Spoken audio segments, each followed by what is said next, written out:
Bisnis pakaian bekas impor dinilai dapat mengganggu industri sandang lokal.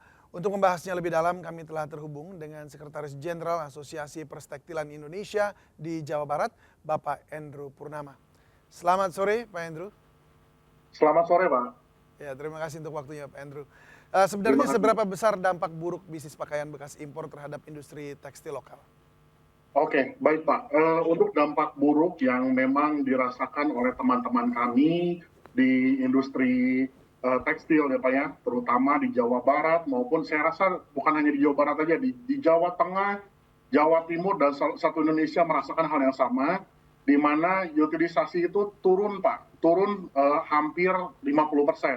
Mohon maaf, Gitu, boleh itu diulangi apanya Pak yang turun sampai 50%? utilisasi Pak. Jadi Oke. utilisasi itu kemampuan produksi satu perusahaan Pak. Gitu. Jadi itu turun sampai 50% Pak. Nah itu yang membuat mungkin teman-teman kami juga anggota-anggota kami juga mengeluhkan hal tersebut Pak, terkait 50% dengan ini turun Pak. Pak karena memang pakaian bekas impor tersebut atau karena memang perekonomian sedang melambat? Baik, itu adalah salah satu masalahnya juga, tapi pakaian bekas ini juga berpengaruh. Karena kenapa? Karena pakaian bekas impor ini head to head dengan IKM, Pak. Jadi head to head dengan IKM, dan IKM itu kan membelinya ke kami, Pak, ke sektor menengah. Sampai ke hulu pasti akan berdampak, karena itu ada efek domino di situ, Pak. Gitu. Permintaan Jadi memang berkurang begitu Pak ya? betul, betul. Jadi kalau misalnya memang dari hilirnya sendiri, IKM kan dihilir, Pak. IKM-nya sendiri kekurangan order, akhirnya mereka tidak memproduksi, akhirnya mereka tidak membeli barang-barang juga dari sektor yang lebih hulu, begitu, Pak. Akhirnya kan ini efek domino sampai ke sektor serat fiber sendiri, sekarang utilisasinya turun cukup banyak, Pak. Seperti itu, Pak, mungkin. Baik, Anda Begitu. menyadari thrifting ini atau mungkin impor pakaian bekas ini sejak kapan ini mulai merebak begitu? Sebetulnya kalau barang bekas impor ini sebetulnya dari dulu juga sudah ada, Pak. Cuman memang tidak semarak akhir-akhir ini ya. Mulai maraknya itu kan di 2022, Pak. 2022 pertengahan. Itu kan mulai marak, mulai ada tren-tren thrifting, dan mulai di media-media sosial, di e-commerce, itu semua menceritakan tentang thrifting, dan mereka sampai ya joget-joget masalah thrifting seperti itu, Pak. Nah, itu yang membuat miris. Sebetulnya mereka tidak sadar bahwa ini tuh mematikan industri tekstil, yang dimana industri tekstil ini merupakan padat karya, Pak. Padat karya ini berarti otomatis banyak eh, apa pekerja-pekerja yang tertanam di sini gitu. Nah ini nasibnya bagaimana gitu kalau Baik, misalnya sampai industri tekstil sudah tidak bisa mengeluarkan barangnya, dan akhirnya mati satu persatu, begitu Pak. di dalam asosiasi Anda sendiri ada berapa banyak perusahaan tekstil begitu yang terdampak? Baik, kalau seluruhnya yang masuk ke dalam asosiasi kami itu di satu Indonesia sendiri ada 700 kurang lebih Pak, untuk anggota kami Oke, dengan yang tenaga kerja berapa merasakan. banyak Pak? Gimana Pak, sorry? Dengan tenaga kerja berapa banyak? Oke, kalau untuk tenaga kerja yang kami catat itu sekitar 2,1 juta Pak, yang 2,1 juta. merupakan ini ya, merupakan masuk ke dalam asosiasi seperti itu. Baik, 2,1 juta itu artinya berharap dari penjualan lokal barang-barang yang memang diproduksi gitu Pak ya? Betul, betul. Sementara Karena kan ini gini, diserbu oleh barang asing begitu. Nah, apalagi ini bet- mendekati lebaran, betul begitu Pak ya? betul, betul. Betul, memang seperti ini Pak. Jadi kalau IKM biasanya kalau bulan-bulan ini tuh bulan-bulannya mereka itu mendapatkan order yang cukup besar, dan itu pasti akan imbasnya tuh ke tekstil di hulu-hulunya juga Pak. Gitu. Nah saat ini mereka tuh cukup kehilangan Pak. Mereka tuh hanya utilisasi mungkin tinggal 40% Pak di IKM-nya, di level IKM. Gitu, sehingga mereka juga susah untuk eh, membeli barang-barang dari kita, juga sudah nggak ada dayanya, begitu Pak. Baik. Nah, ini memang agak ada pro kontra nih, Pak ya. Nah, kita mau lihat dulu Ya, seperti apa penjual dan juga pembeli ini apa yang mereka respon dari larangan ini. Mari kita dengarkan berikut ini. baik. Ya nggak biasa sih, cuman tadi yang ngikutin adek aja, jadi melihat-lihat gitu.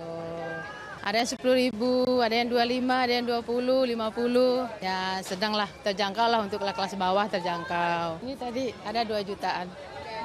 Atau masih milih-milih tuh adiknya. Untuk sendiri atau di Ini dijual lagi. Dijual lagi. online atau offline? Ini aja, orang-orang aja. Offline aja, nggak online. Ya bisa setuju lah gitu. Harganya udah kan bisa juga. Belum iniin juga bisa dicuci, dibersihin, direndam lagi nih lagi kan gitu, bersih lagi gitu.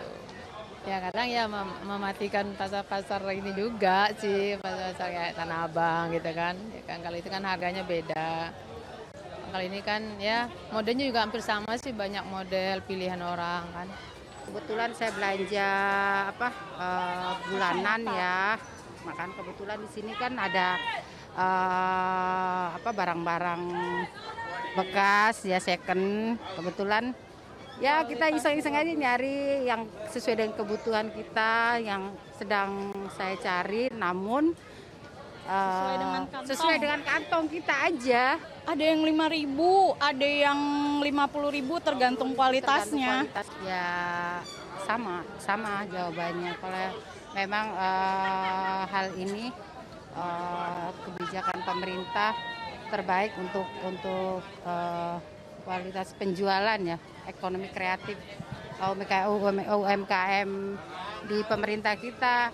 Ya saya setuju aja. Namun ya kantong kita kembalikan lagi ke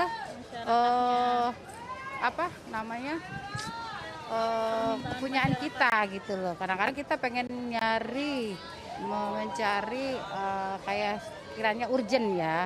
Terus kebutuhan ini kita sesuai dengan kantong kita aja. Oh, berarti dari segi kualitasnya UMKM harus ditingkatkan lagi. Terus pemasarannya, pertama kualitas sih, kalau kita kualitas bahannya bagus, terus dipakai awet, harganya cocok dengan kita kemampuan warga Indonesia, masyarakat, so oke lah. Ya Pak Andrew, bagaimana tanggapan Anda menurut apa yang mungkin terakhir tadi disampaikan juga, memang mereka sudah mengerti bahwa UKM di Indonesia memerlukan dukungan, tapi ada kebutuhan juga mereka dalam kondisi juga yang mungkin belum baik dalam perekonomian mereka gitu. Menurut Anda gimana? Jadi memang perlu kami sampaikan Pak, gitu. Sebetulnya yang menjadi pokok permasalahan di sini adalah kan kita sudah ada Permendak 40 tahun 2022. Itu Kementerian Perdagangan sangat baik sekali Pak dalam mengatasi barang bekas impor ini Pak. Nah akan tetapi kita mendorong untuk implementasinya memang lebih ditingkatkan lagi begitu Pak. Lebih implementasinya itu bagaimana maksudnya Pak? Iya, baik. Jadi gini Pak, meskipun memang setelah ada Permendak 40 tahun 2022 ini, nah kalau misalnya memang pakaian bekas impor ini masuk secara legal, itu harganya itu tidak mungkin sampai sebegitu murah Pak. Gitu, karena kan di situ ada bea masuk, ada juga PPN di situ, ada bahkan PPN, tadi sampai 5.000 aja, ada harganya ada yang 5.000 tadi dikatakan ya.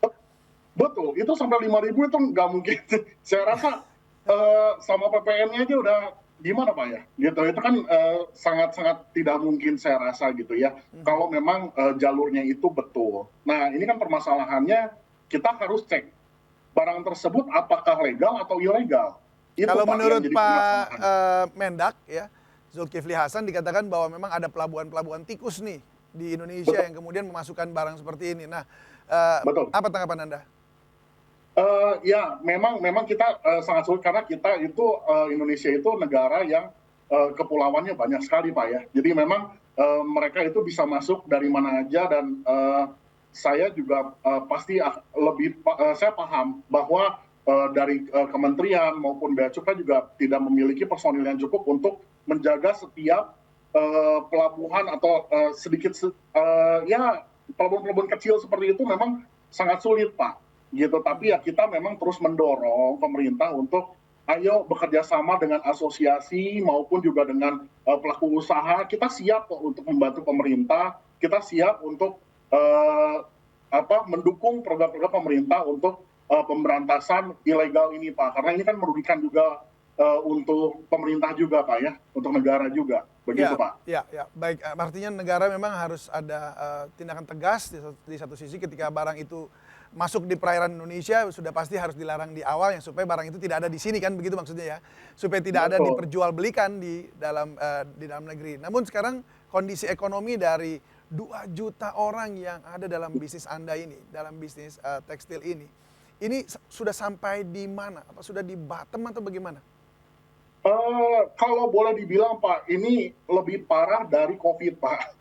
Gitu. Jadi kalau kemarin ini COVID kita sudah mulai waktu itu sempat di 2021 akhir itu kita sempat mulai naik, dan akhirnya di 2022 awal sekali itu Januari Februari itu utilisasi cukup baik Pak, itu mencapai 90%. Nah itu kita sudah sebetulnya sudah mau pulih dari COVID. Nah tapi dengan adanya tren thrifting ini akhirnya jadi membles lagi Pak. Berhantam lagi Pak. begitu ya? Gitu, dan bahkan lebih parah lagi Pak gitu. Saat ini tuh lebih parah lagi karena memang kita banyak dari anggota-anggota kita yang sampai merumahkan gitu. Seperti itu Pak. Baik, itu mungkin sebabnya kenapa Pak Jokowi Pak ikut campur dan menyampaikan hal ini dengan begitu tegas ya. Sempat Anda dengarkan ya bahwa ada apa yang disampaikan oleh Pak Jokowi ya, melarang betul-betul bisnis ini berjamur ya. Nah, sementara itu ini kan di online sudah menyebar. Lalu kemudian kita juga tahu bahwa ada online platform juga yang menjual barang bahkan langsung dari luar. Apakah itu juga berdampak nggak? Iya, pastinya berdampak Pak ya, mau dari online ataupun maupun dari offline itu sangat-sangat berdampak. Apalagi kalau online itu kan sangat mudah untuk dijangkau oleh konsumen Pak ya. Seperti itu Pak, pasti sangat-sangat berdampak dan mungkin lebih berdampak yang online daripada offline mungkin Pak ya. Berapa besar dampak yang bisnis online ini? Dan dalam konteks bahwa ini bukan barang bekas lagi nih Pak, maksudnya benar-benar bisnis online atau platform online yang kemudian langsung impor dari luar. Oke. Kalau untuk impor dari luar ya itu jelas juga sangat juga memukul kami ya, karena kan sebetulnya dari Pak Presiden, Pak Jokowi juga telah bilang sama kita untuk ayo pakailah produk dalam negeri, cintailah produk Indonesia. Ya itu membangkitkan industri kita juga gitu ya. Sebetulnya itu yang harus menjadi kesadaran dari setiap masyarakat Pak.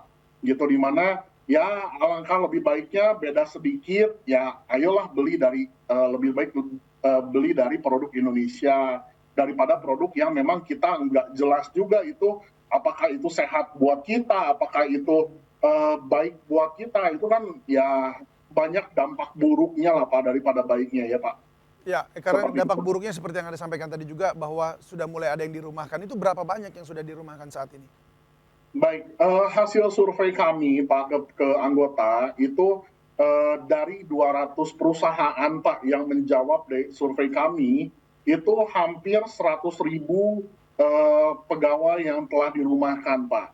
Nah itu juga itu hasil dari survei kami sementara Pak ya, waktu per Desember 2022. Nah bisa dibayangkan sebetulnya kalau bisa dicek juga ke JHT Pak gitu, yang sudah mencairkan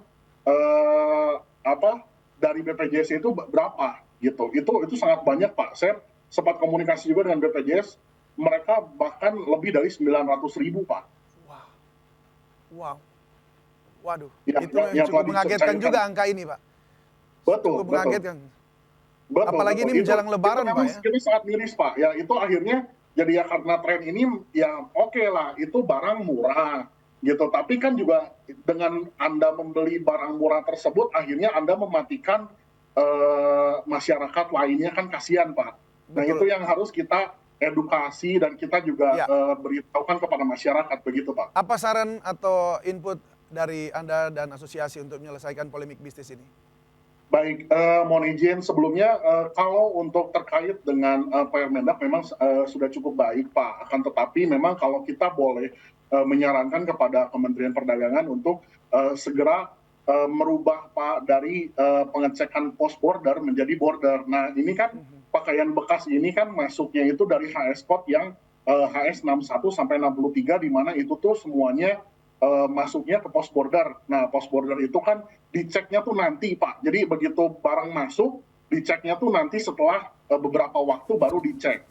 Nah, akan tetapi kalau misalnya bisa dirubah dimasukkan ke border, itu kan jadi begitu barang datang dari pihak bea cukai pun juga langsung bisa memeriksa apakah itu benar impornya itu secara resmi atau barangnya itu ternyata misdeclare, Pak, gitu. Gitu, Pak. Baik. Kita berharap semua bahwa input Anda ini boleh didengarkan oleh pemerintah dan memang bea cukai dan juga dinas, maksud kami dari keimigrasian juga, mereka boleh mendengarkan hal ini seperti yang dianjurkan oleh Pak Jokowi begitu ya, mempertegas bea dan cukai di sana, termasuk mempertegas perbatasan supaya tidak ada lagi port-port ilegal atau pelabuhan-pelabuhan tikus yang kemudian memasukkan barang-barang seperti ini lagi. Baik, terima kasih Sekretaris Jenderal Asosiasi Perstektilan Indonesia Jawa Barat, Bapak Andrew Purnama. Selamat sore dan salam sehat selalu, Pak. Terima kasih.